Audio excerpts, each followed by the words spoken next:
Frederick E. Stein, FT3, Fire Control Technician, 3rd class. That was very interesting because at the time, Egypt was angry with the United States. And they gave us a hard time and made us wait out, you know, where other ships went through, commercial ships or other country ships that they were not angry with. So we had to anchor out for a while. We couldn't go in port because there would have been problems. So we anchored out for, I think, 2 days until we finally were cleared to go through the Suez.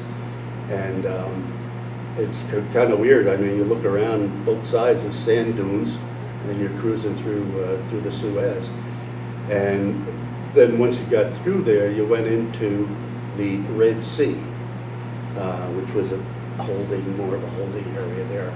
And the temperatures were always above 120.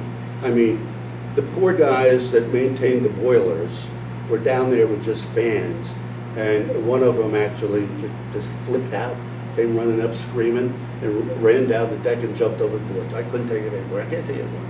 So, you know, they calmed him down, and, you know. We were anchored at the time, so we didn't leave them. We were anchored in the Red Sea, but you don't want to go to the Red Sea. You don't want to go to any of those countries. We went to Ethiopia, spent a day in Ethiopia, went to one of the bases there and swam in the pools. And then another Saudi Arabia, we went there, also refueled. And then from there we continued down to Karachi, Pakistan. Down in the Mediterranean, down in the Caribbean and also the Mediterranean, we would put nets down, and so the guys could climb back up.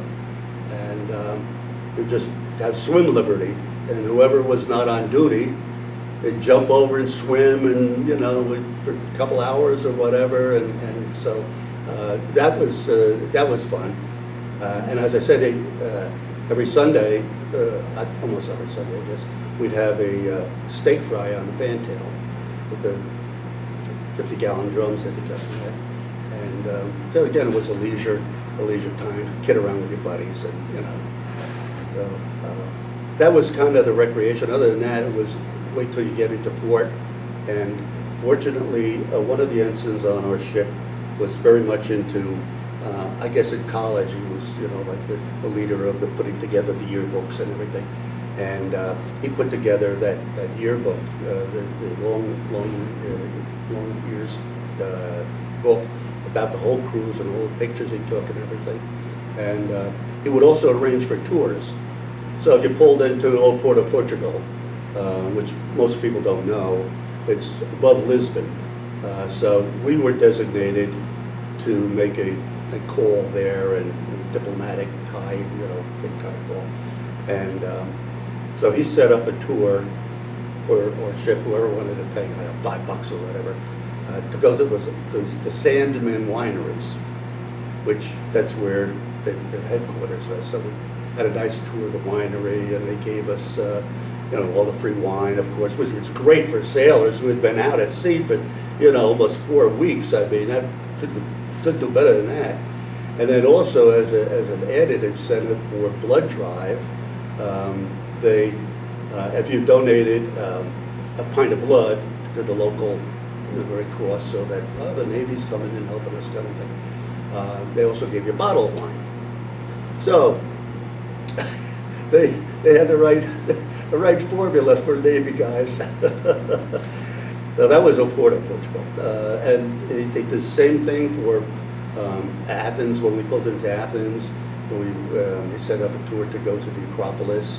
And that was just mind-blowing. I mean, you're, you know, 19 years old maybe at that time.